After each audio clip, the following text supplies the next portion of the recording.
Salam kebajikan.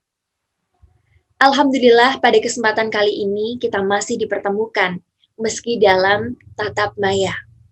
Untuk sebelumnya, yang terhormat Ibu Nike Widya Kusumastuti SSMA, dan teman-teman yang saya cintai dan saya banggakan. Izinkanlah saya, Laila Margareta Nur Habibah, selaku moderator dari kelompok 1, untuk memandu presentasi pada kali ini, yaitu mengenai aliran strukturalisme. Sebelumnya, perkenalkanlah kelompok kami dengan anggota Saudari Friska Rahmawati, Saudari Sally Nursita, dan saya sendiri Laila Margareta Nur Habibah, Saudara Ari Setiawan, Saudara Wisnu Galang Virjiawan, Saudari Rizky Nur Amala, dan Saudari Amanda Viola. Untuk selanjutnya, apakah teman-teman tahu mengenai apa itu aliran strukturalisme? Untuk memahami materi kita pada kali ini, berikut peta konsep yang telah kelompok kami sajikan. Untuk yang pertama, ada pengertian dari aliran struktural sendiri, kemudian latar belakang lahirnya aliran struktural, kemudian yang ketiga ada ciri-ciri aliran struktural, yang keempat ada tokoh aliran struktural, kemudian yang kelima ada aliran-aliran dalam linguistik struktural, yang keenam ada keunggulan dan kelemahan dari aliran tersebut, serta yang terakhir, yang ketujuh, yaitu analisis bahasa. Untuk selanjutnya, saya serahkan kepada para pemateri. Assalamualaikum warahmatullahi wabarakatuh. Perkenalkan, nama saya Friska Rahmawati dari kelompok 1 dengan NIM 210142059. Pada kesempatan kali ini, saya akan mempresentasikan hasil kerja kelompok kami. Saya akan memaparkan mengenai pengertian aliran struktural. Topik pembahasan yang akan saya bahas pada pengertian aliran struktural adalah sebagai berikut. Yang pertama adalah munculnya aliran struktural. Pada topik ini akan dibahas sejarah atau awal mulanya aliran struktural muncul. Yang kedua ialah pengertian dari aliran struktural. Yang ketiga ialah pemikiran behavioristik, dan yang keempat adalah ciri-ciri aliran struktural. Saya akan masuk ke dalam topik yang pertama, yakni munculnya aliran struktural. Aliran struktural lahir pada awal abad ke-20, yakni tepatnya pada tahun 1916. Aliran struktural dikemukakan oleh Ferdinand de Saussure yang berakar pada filsafat behaviorisme, di mana beliau dianggap sebagai bapak linguistik modern berdasarkan pandangan-pandangan yang dimuat dalam bukunya, yakni Cours de linguistique générale.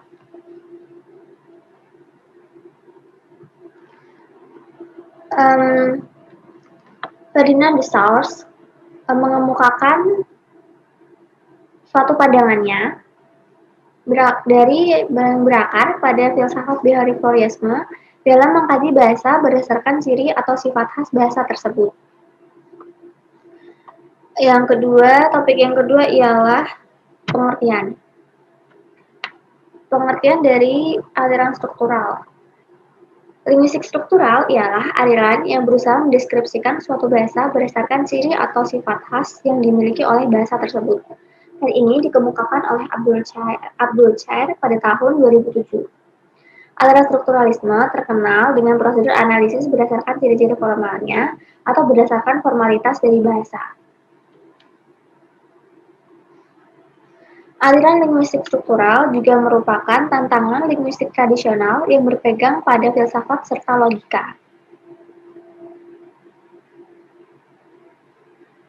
Cara kerja aliran linguistik struktural ini berpegang pada asumsi bahwa ekspresi bahasa merupakan sebuah struktur yang dibangun oleh segmen-segmen. Cara kerja seperti ini sering disebut dengan analisis unsur bawahan langsung. Selanjutnya adalah pemikiran behavioristik.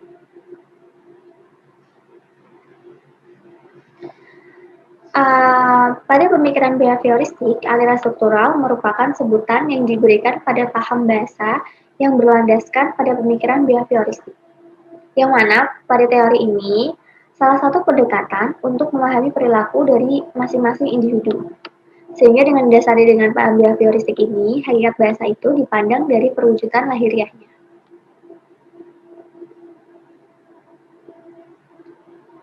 Maksudnya, dalam taksonomi gramatika ini disusun dari tataran terendah berupa fonem, morfem, frasa, klausa, sampai tatanan tertinggi yakni berupa kalimat. Teori behavioristik ini merupakan salah satu pendekatan untuk memahami perilaku dari masing-masing individu.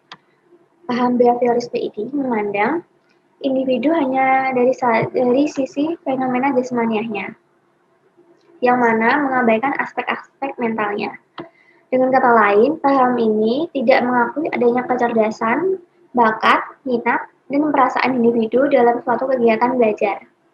Peristiwa belajar semata-mata melatih refleks-refleks sedemikian rupa sehingga menjadi kebiasaan yang terus dikuasai oleh individu.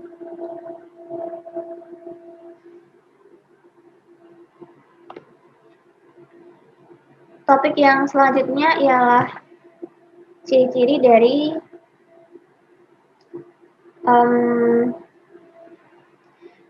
dari aliran struktural.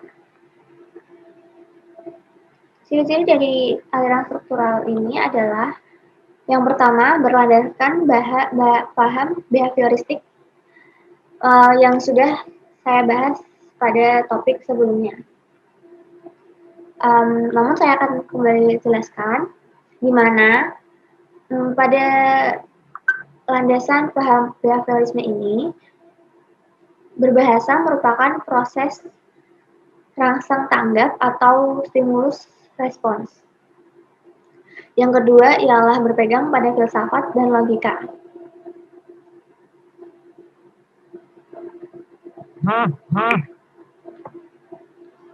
Dan yang ketiga ialah berpegang pada ekspresi yang dibangun oleh segmen-segmen.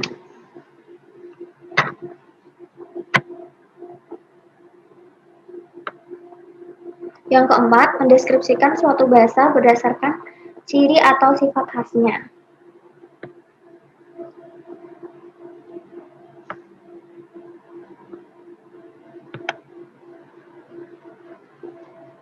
Nah, maksud dari mendeskripsikan suatu bahasa berdasarkan ciri atau sifat khasnya,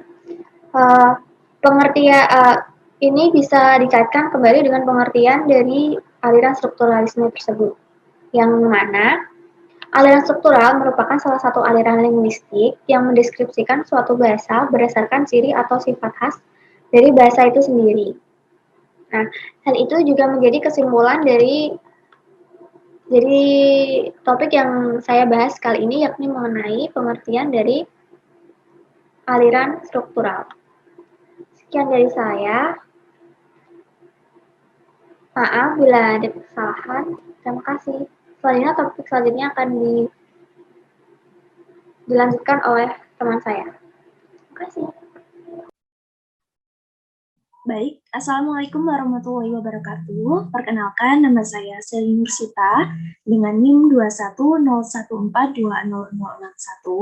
Pada kesempatan kali ini, saya akan mempresentasikan mengenai latar belakang lahirnya aliran struktural pada mata kuliah perkembangan aliran linguistik. Nah, sejarah linguistik yang sangat panjang telah melahirkan berbagai aliran-aliran linguistik yang pada akhirnya mempengaruhi pengajaran bahasa. Menurut para ahli sejarah, tata bahasa yang dilahirkan oleh aliran ini merupakan warisan dari studi preskriptif yang terjadi pada abad ke-18. Studi preskriptif adalah studi yang pada prinsipnya ingin merumuskan aturan-aturan berbahasa yang benar.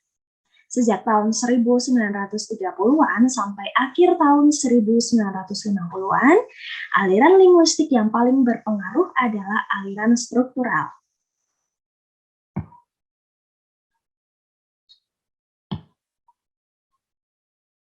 Kemudian pokok pembahasan yang pertama yaitu berkaitan dengan munculnya aliran struktural di Eropa. Aliran struktural ini lahir pada tahun 1916. Tahun tersebut menjadi tahun monumental lahirnya aliran linguistik struktural. Sebab pada tahun itu terbit sebuah buku berjudul Cours de Linguistique Générale karya Saussure yang berisi pokok-pokok teori struktural yang juga sebagai pokok-pokok linguistik modern. Oleh sebab itu, Ferdinand de Saussure dijuluki sebagai Bapak Strukturalisme dan sekaligus sebagai Bapak Linguistik Modern.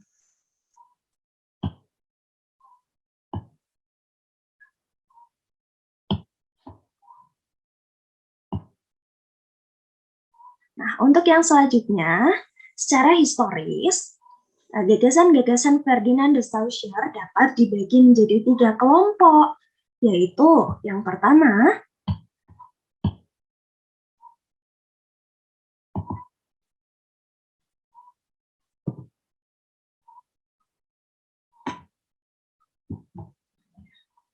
adalah Ferdinand de Saussure memformalisasikan dan mengeksplisitkan apa yang diasumsikan atau diabaikan oleh pakar-pakar linguistik sebelumnya, yaitu 2 dimensi mendasar dan esensial dari kajian linguistik, berupa sinkronik dan diakronik. Adapun telaah bahasa menurut atau secara sinkronik adalah mempelajari suatu bahasa pada suatu kurun waktu tertentu saja. Misalnya, mempelajari bahasa Indonesia yang digunakan pada zaman Jepang ataupun pada tahun 50-an begitu. Kemudian yang dimaksud dengan telaah bahasa diakronik adalah mempelajari atau telaah bahasa yang dilakukan sepanjang masa atau sepanjang zaman bahasa itu digunakan oleh para penuturnya di masyarakat. Kemudian, gagasan yang kedua yaitu Ferdinand de Saussure membedakan kompetensi linguistik penutur dengan peristiwa sebenarnya atau data linguistik yang disebut dengan ujaran sebagai langue dan parole. Langue adalah keseluruhan sistem tanda yang berfungsi sebagai alat komunikasi verbal antara para anggota suatu masyarakat bahasa yang bersifat abstrak. Sedangkan parole adalah pemakaian atau realisasi dari langue oleh masing-masing masyarakat bahasa yang bersifat konkret. Kemudian yang ketiga, Ferdinand de Saussure menunjukkan bahwa setiap langue harus dilihat dan dideskripsikan secara sinkronik sebagai suatu sistem unsur-unsur yang terkait, yaitu unsur leksikal, gramatikal, dan fonologis. Ada beberapa gagasan lagi dari Ferdinand de Saussure, yaitu berkaitan dengan signifie dan signifian, kemudian hubungan antara sintakmatik dan paradigmatik yang nantinya akan dibahas oleh pemateri selanjutnya.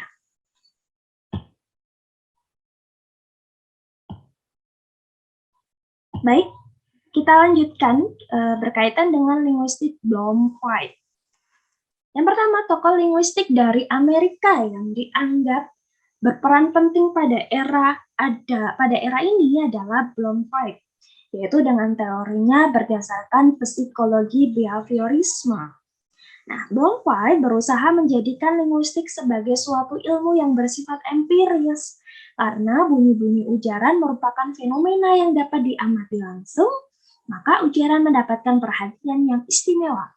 Akibatnya, kaum strukturalis memberikan fokus perhatiannya pada fonologi, morfologi, sedikit sekali pada sintaksis, dan sama sekali tidak pada semantik. Nah, begitulah pembahasan mengenai latar belakang dari munculnya aliran struktural. Semoga penjelasan saya dapat bermanfaat dan bisa dilanjutkan kepada pemateri selanjutnya. Wassalamualaikum warahmatullahi wabarakatuh. Untuk selanjutnya, yaitu terdapat ciri-ciri dari aliran struktural.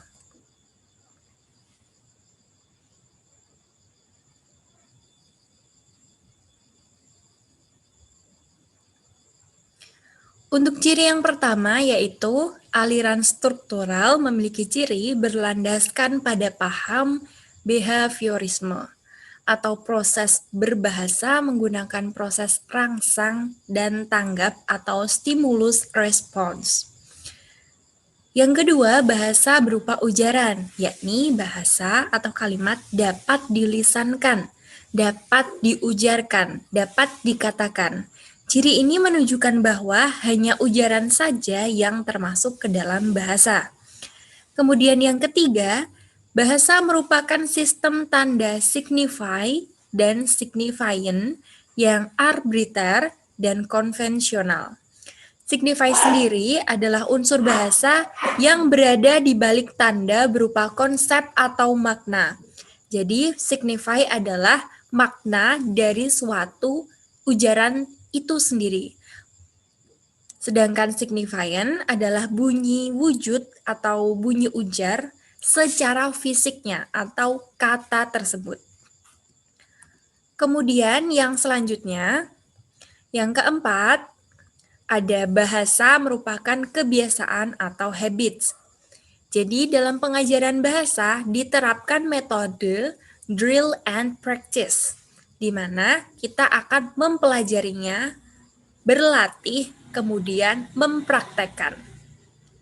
Kemudian yang kelima, kegramatikalan berdasarkan keumuman. Jadi dalam ciri teori struktural atau aliran strukturalisme, dia menggunakan makna gramatikal yang dapat berubah sesuai dengan konteksnya, berkenaan dengan situasi, yakni ada tempat, waktu, dan lingkungan penggunaan bahasa. Contoh pada kata minum, meminum, peminum, minum minuman. Dengan kata-kata tersebut kita bisa melihat ketika menjadi subjek atau menjadi kata benda atau menjadi kata kerja. Kemudian yang keenam, terdapat level-level gramatikal yang ditegakkan secara rapi. Level gramatikal dari aliran struktural sendiri terdapat ciri yaitu mulai dari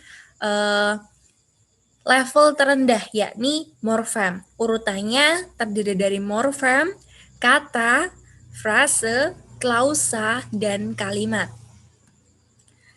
Kemudian yang ketujuh ada analisis aliran struktural yang dimulai dari bidang morfologi atau morfem, yakni dari mulai frasa, klausa, dan kalimat. Kemudian yang kedelapan menggunakan deret sintakmatik dan paradigmatik, yakni berkaitan dengan relasi horizontal kalimat dan relasi vertikal kalimat.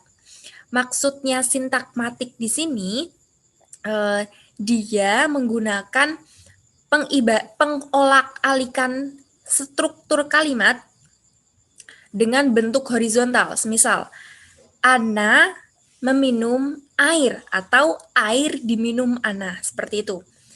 Kemudian untuk yang paradigmatik yaitu tersusun berdasarkan vertikal dari kalimat tersebut. Jadi seperti setiap kata itu dapat menempati posisi predikat ataupun objek ataupun keterangan. Kemudian yang kesembilan, ada analisis bahasa secara deskriptif.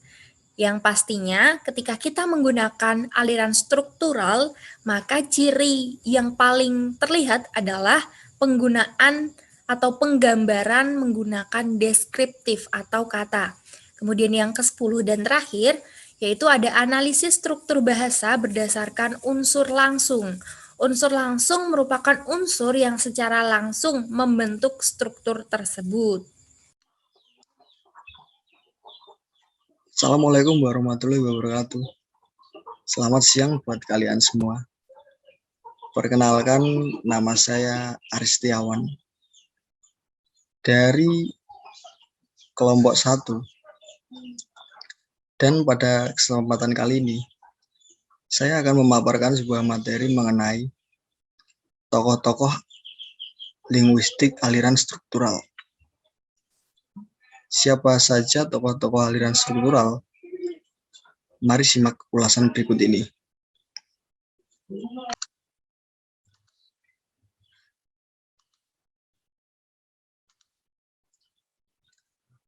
Tokoh-tokoh aliran linguistik struktural.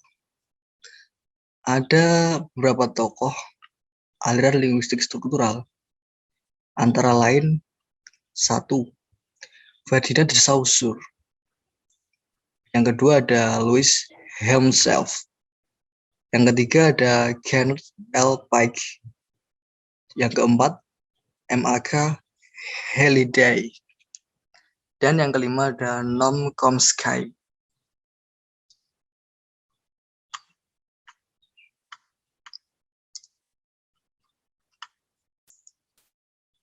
Yang pertama ada Ferdinand de Saussure.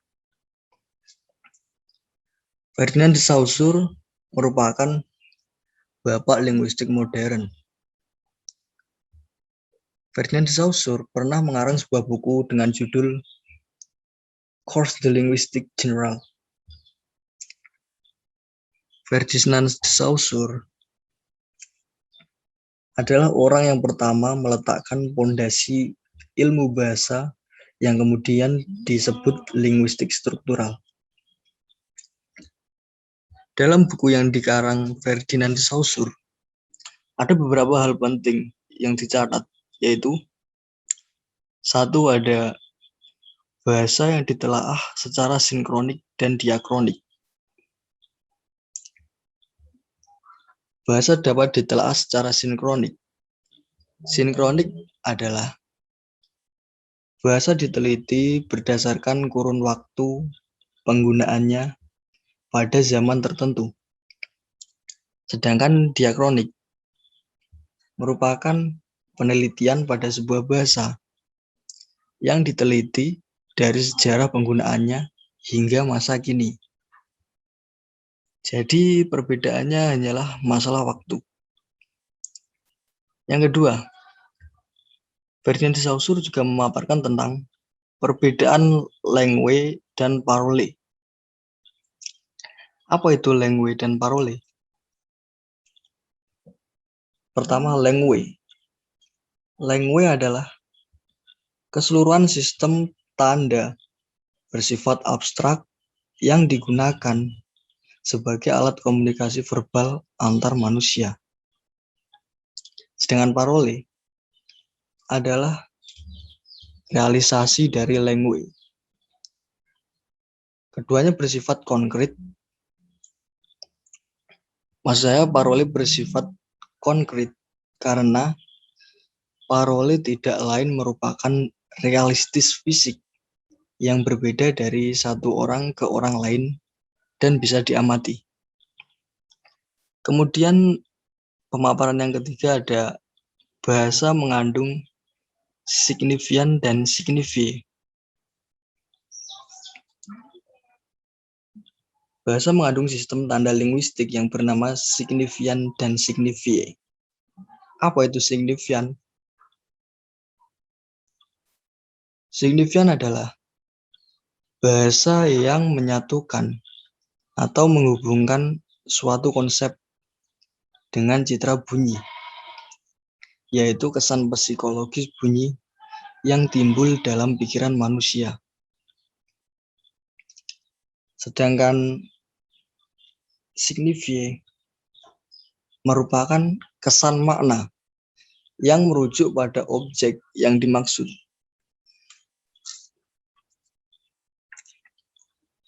Kemudian yang paparan yang keempat yaitu phoneme, morfologi, sintaksis, memiliki hubungan sintakmatik atau in prasentia dan paradigmatik atau in absentia. Elemen bahasa seperti phoneme, morfologi, dan sintaksis, mereka memiliki hubungan yang dinamakan sintakmatik dan paradigmatik. Apa pengertian keduanya? Sintakmatik adalah hubungan antara unsur-unsur yang terdapat dalam suatu tuturan.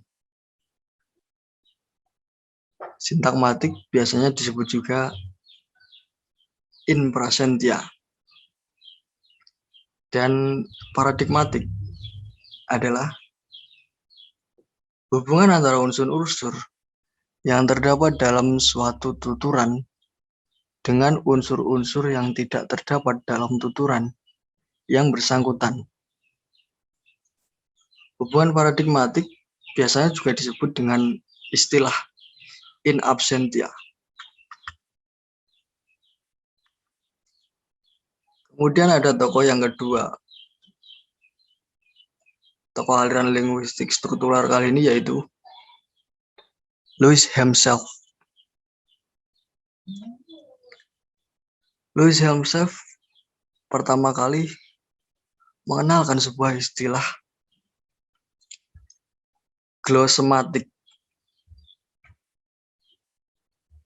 Apa itu glosematik? Glosematik berasal dari kata Yunani, yaitu kata glosa, yang berarti bahasa.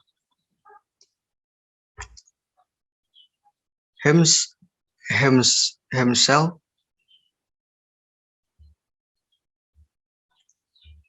menganggap bahasa mengandung dua segi, yaitu segi ekspresi dan segi isi. Tiap segi mengandung forma dan substansi hingga memperoleh forma ekspresi, substansi ekspresi, forma isi, dan substansi isi. Tokoh yang ketiga yaitu Kenneth L. Pike. Kenneth L. Pike merupakan pengajar teori tagmatik yang didasarkan pada istilah tagmem yang dikembangkan pada teori ini. Apa itu tagmem?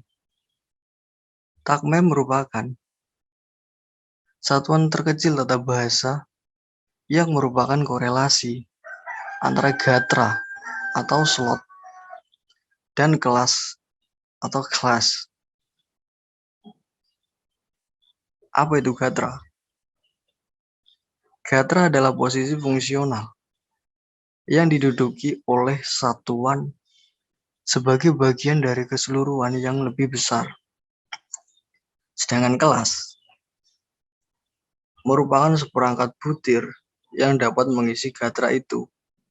Artinya keduanya saling berhubungan satu sama lain.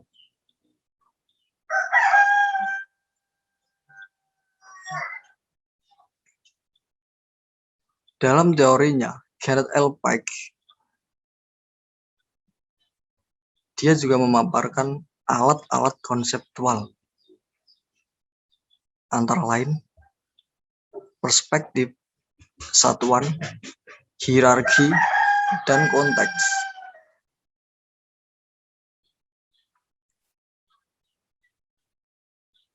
Tokoh yang ketiga, yang keempat, yaitu M.A.K. Halliday.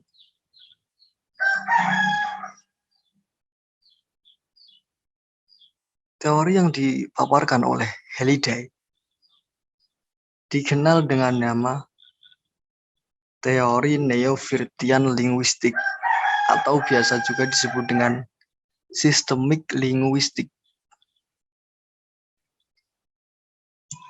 Ada 3 tataran utama dalam teorinya.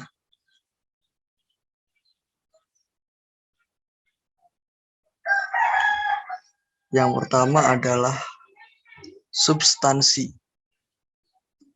Yang termasuk dalam substansi di sini ada antara lain ada fonis atau fonologi dan grafis atau grafologi. Yang kedua ada forma. Yang termasuk dalam forma adalah tata bahasa dan juga leksis. Yang ketiga ada situasi. Yang dimaksud dalam situasi di sini adalah tesis, situasi langsung, dan situasi yang luas.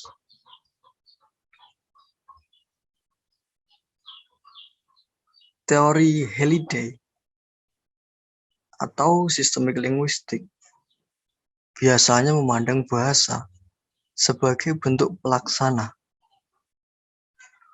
Teori ini mengakui pentingnya pembedaan language dan parole. Sistemik juga mengenal adanya gradasi atau clan dalam bahasa.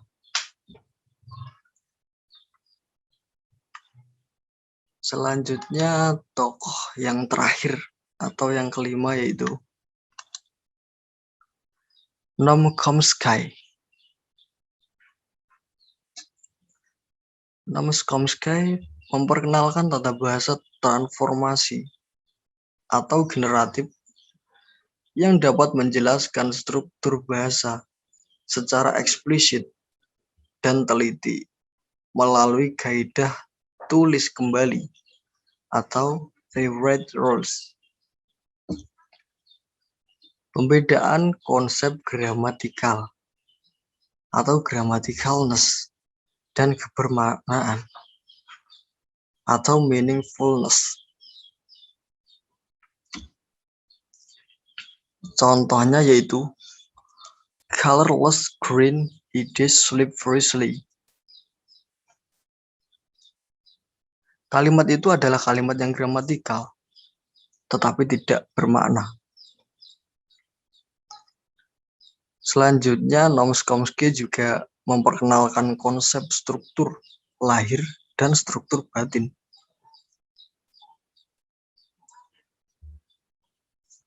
Struktur lahir atau surface structure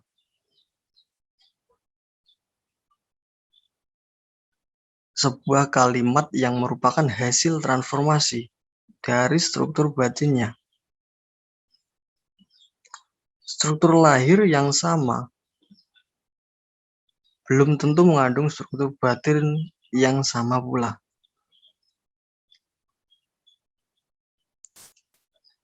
Ia juga membedakan kemampuan atau kompetensi dengan pelaksanaan atau performance. Kemampuan adalah pengetahuan tentang bahasa yang ada di dalam akal budi seseorang. Sedangkan pelaksanaan adalah bahasa yang diujarkannya. Itulah beberapa tokoh aliran linguistik struktural yang dapat saya paparkan. Untuk materi selanjutnya akan dijelaskan oleh teman saya. Mari simak materi selanjutnya. Terima kasih.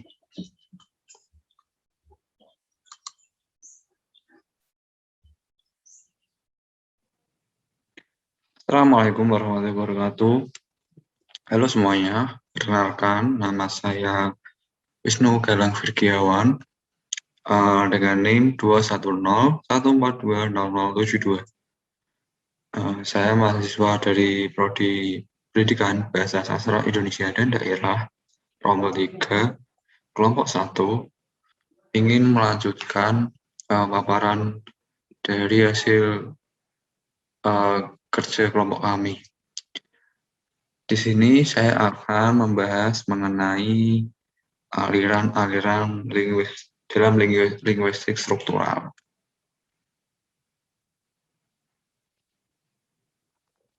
Nah, dalam linguistik struktural ini memiliki 7 aliran. Yang pertama ada aliran Ferdinand de Saussure yang sangat terkenal. Kemudian ada aliran Praha, aliran Klasmatik, aliran Wertheim, aliran linguistik sistemik, Leonard Bloomfield dan strukturalis Amerika, serta aliran Tagmamic. Kita akan membahas satu-satu. Yang pertama, aliran Ferdinand de Saussure. Ferdinand de Saussure dianggap sebagai bapak linguistik modern berdasarkan pandangan-pandangan yang dimuat dalam buku. Bukunya itu buku Cours de Linguistique Générale dan disusun serta diterbitkan oleh Charles Bailey dan Albert Sarsay pada tahun 1915. Pandangan yang dimuat dalam buku tersebut mengenai 4 konsep berikut. Yang pertama adalah telaah sinkronik dan diakronik. Yang kedua, perbedaan language dan la parole. Yang ketiga, perbedaan signifian dan signifie. Dan yang terakhir, hubungan sintagmatik dan paradigmatik. Yang kedua ada aliran Braha. Aliran Braha terbentuk pada tahun 1926 atas prakarsa dari seorang tokoh, yaitu Philomatheus. Nah,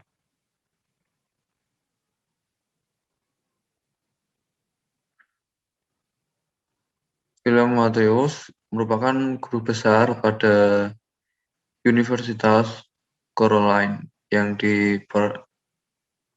menekankan pada pendekatan fungsional. Tidak ada kelompok linguistik Eropa yang mempunyai banyak pengaruh seperti kelompok aliran Braha ini. Kelompok ini tidak pernah membatasi bidang linguistik mereka. Dari studi mereka tidak ada sistem resmi formal deduktif. Namun, mereka menghasilkan seperangkat prinsip-prinsip yang pada umumnya disetujui semua anggota kelompok yang ada di dunia.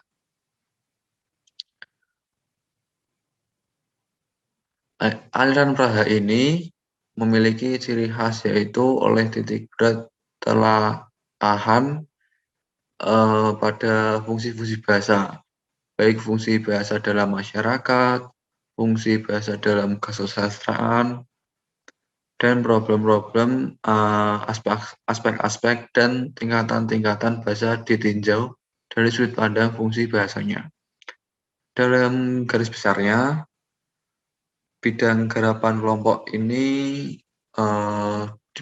sebagai berikut. Yang pertama adalah fonologi, yaitu studi pola bunyi yang mempunyai arti fungsional. Yang kedua, konsep perspektif kalimat secara fungsional, yaitu pendekatan dengan tujuan fungsional terhadap interpretasi linguistik dari gaya penulisan.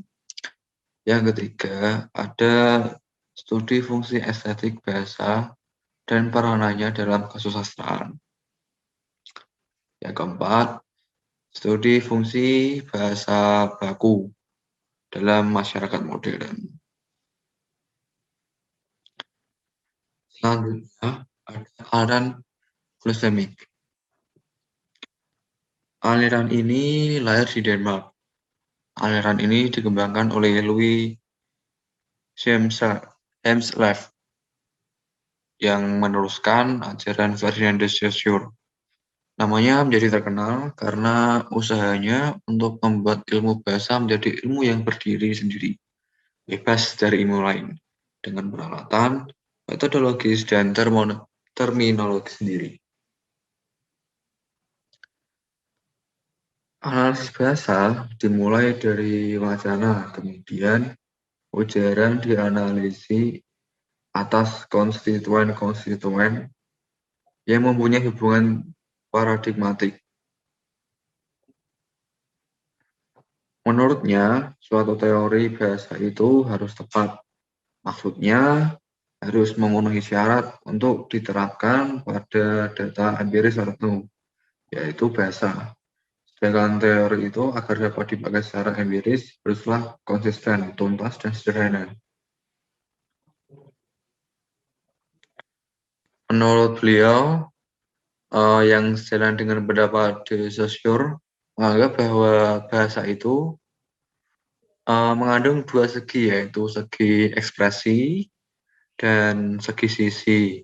Segi ekspresi yaitu segi di mana suatu bahasa dilihat dari proses pengungkapan atau pernyataan, sedangkan segi sisi yaitu segi di mana bahasa dilihat dari apa yang dikandung dari bahasa itu sendiri. Selanjutnya yang keempat itu ada aliran Verdian. Aliran ini diprakarsai oleh John Ervin. Beliau adalah guru besar di Universitas London yang terkenal karena teorinya mengenai fonologi prosodi.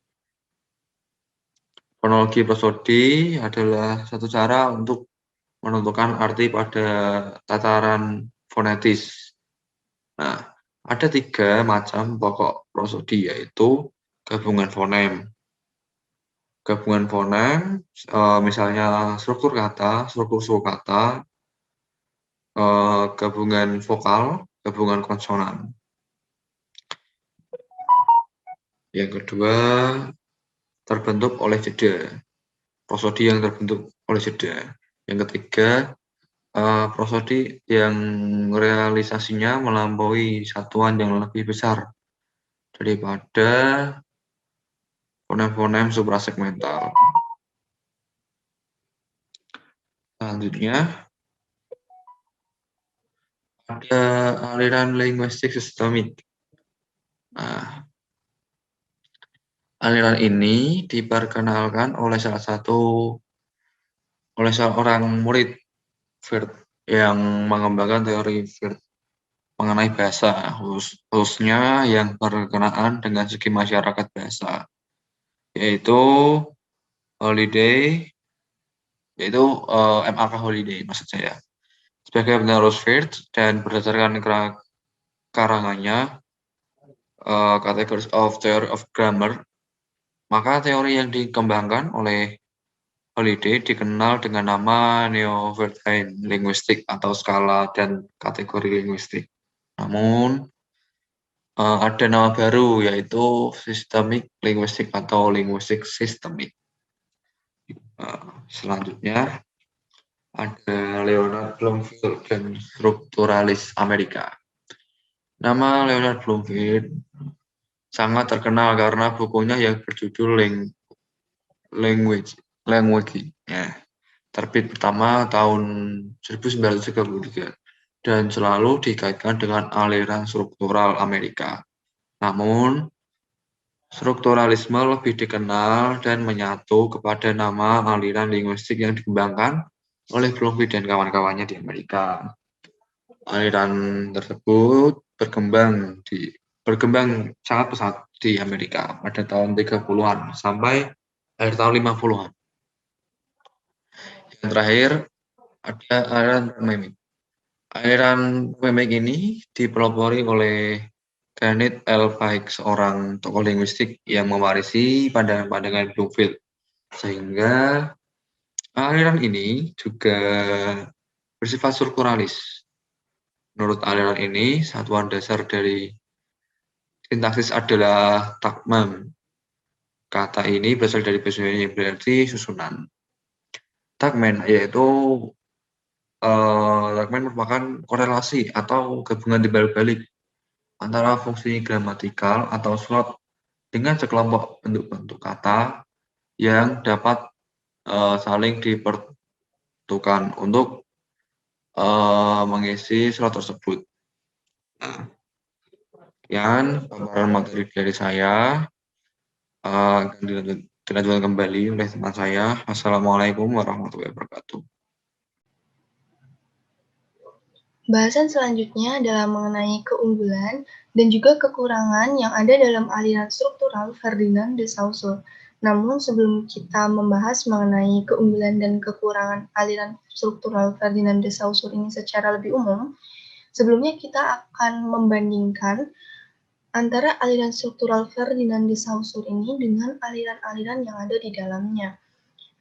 Dan diharapkan dengan adanya perbandingan ini, kita dapat menyimpulkan apa sih keunggulan dan juga kekurangan dari aliran struktural Ferdinand de Saussure ini dengan aliran-aliran yang lain. Yang pertama, kita akan bandingkan antara aliran Praha dan juga aliran struktural Ferdinand de Saussure.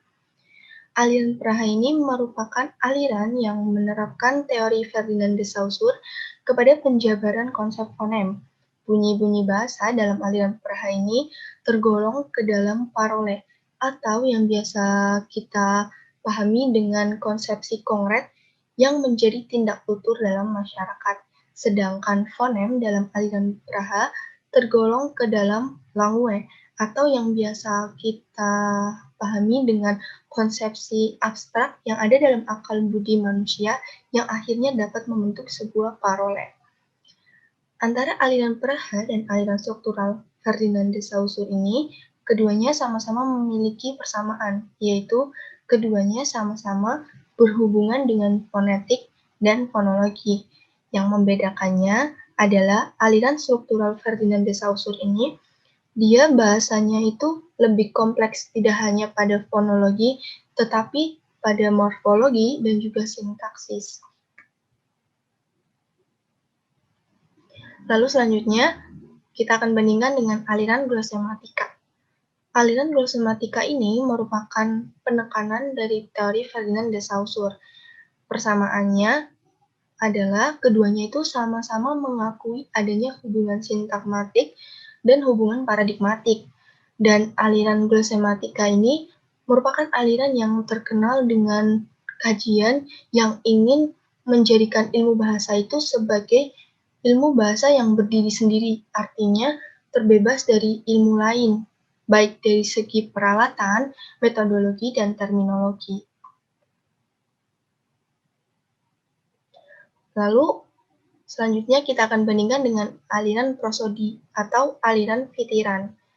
Aliran ini atau aliran prosodi ini lebih terfokus pada penentuan arti dalam tataran fonemis. Selain itu, aliran ini lebih mendalam membahas fonologi prosodi, sedangkan aliran struktural itu lebih luas kajiannya meliputi fonologi, morfologi, dan juga sintaksis. Namun yang menjadi kekurangan dalam aliran struktural Ferdinand de Saussure ini, dia bahasanya itu kurang mendalam. Lalu, perbandingan selanjutnya dengan aliran strukturalis Amerika. Aliran strukturalis Amerika ini kajiannya itu terfokus pada taksonomi, sedangkan perbedaannya itu terletak pada segi bahasan antar keduanya. Jika aliran strukturalis Amerika ini terfokus pada taksonomi dan analisis kalimat, aliran struktural Ferdinand de Saussure ini dia terfokus pada 3 bahasan, yaitu fonologi, morfologi, dan juga sintaksis. Artinya, bahasanya itu lebih kompleks daripada aliran strukturalis Amerika. Nah, dari perbedaan-perbedaan dengan aliran tadi, kita dapat simpulkan keunggulan dan juga kekurangan dari aliran struktural Ferdinand de Saussure ini secara umum. Yang pertama, keunggulan. Keunggulannya yaitu aliran ini sukses membedakan konsep grafem dan juga fonem. Seperti yang kita tahu bahwa grafem itu merupakan atau berhubungan dengan huruf-huruf, sedangkan fonem berhubungan dengan bunyi-bunyi bahasa.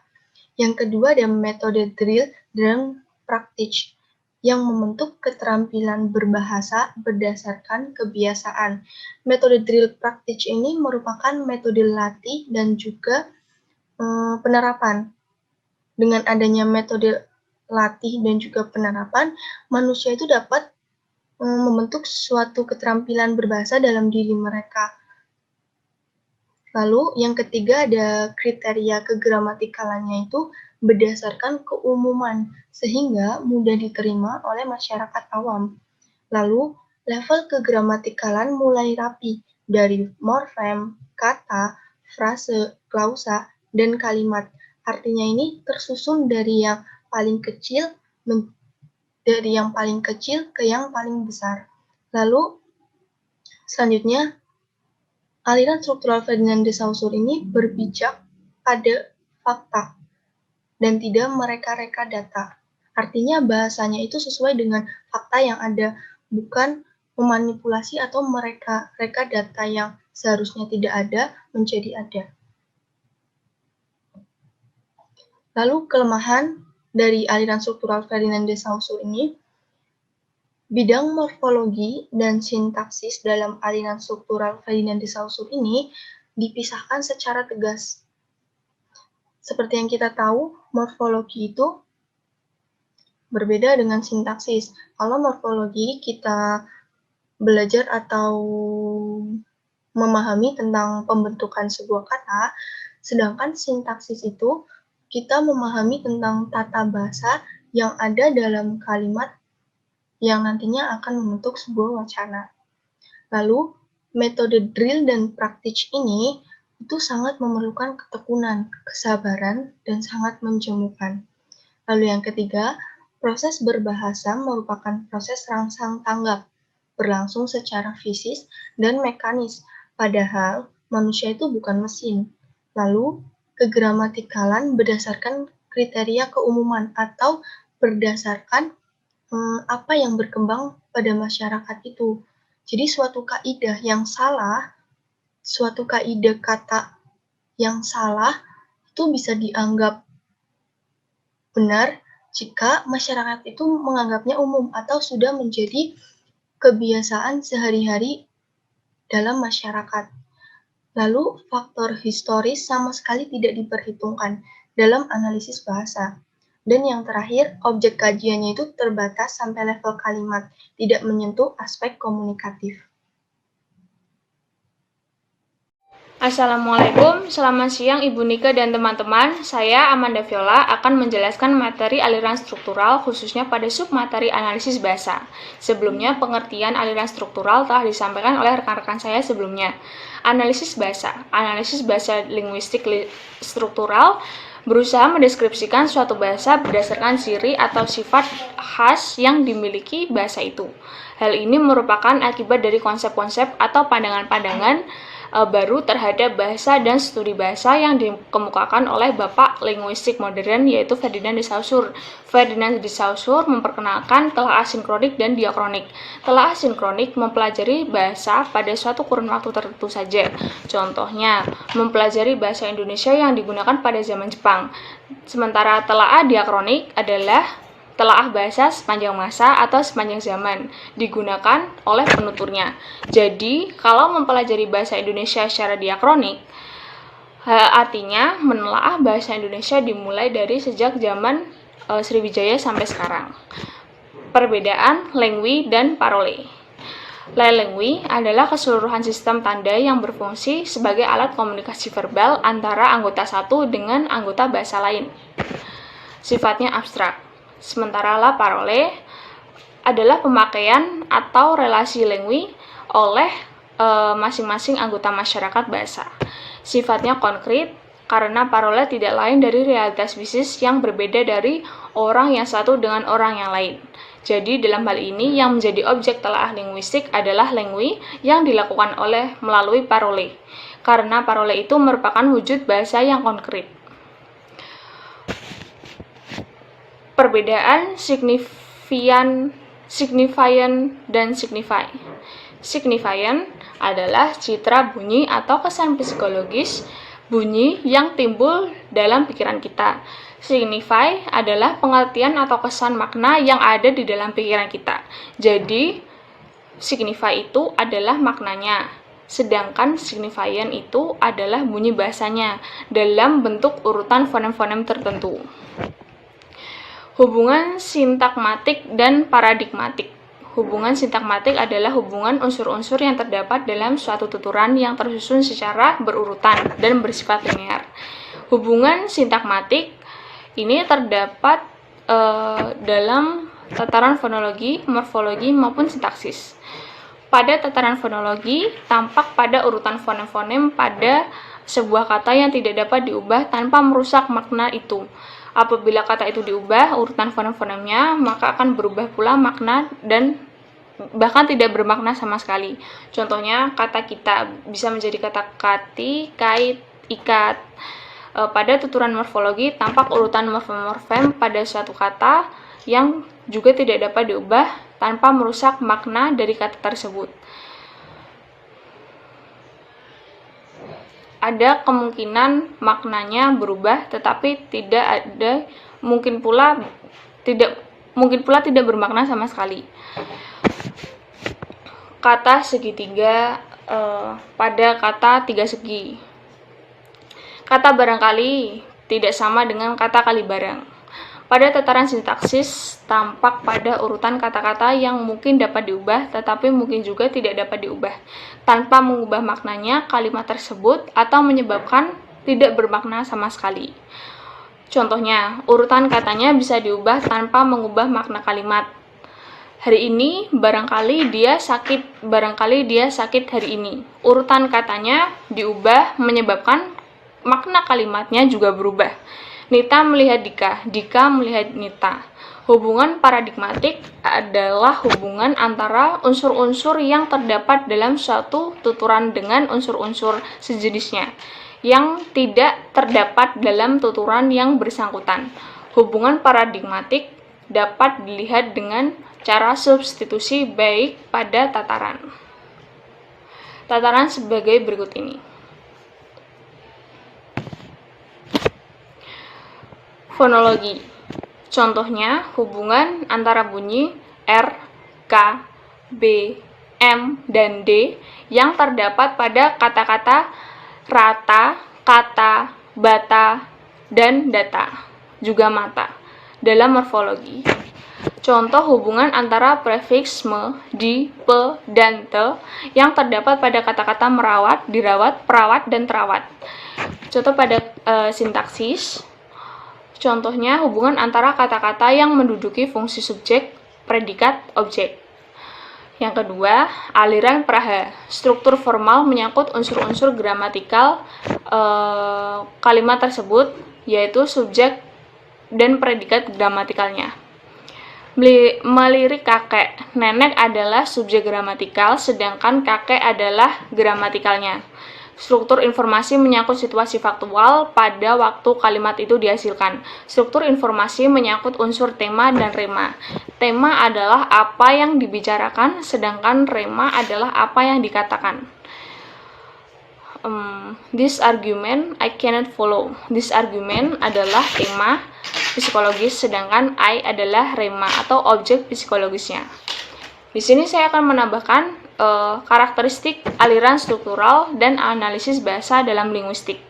Yang pertama, berdasarkan pada paham behaviorisme. Behaviorisme adalah sikap, jadi berdasarkan pada paham sikap. Yang kedua, bahasa berupa ujaran. Yang ketiga, bahasa berupa sistem tanda. Dan yang keempat, bahasa merupakan faktor kebiasaan atau habit. Yang kelima, kegramatikal lan berdasarkan keumuman.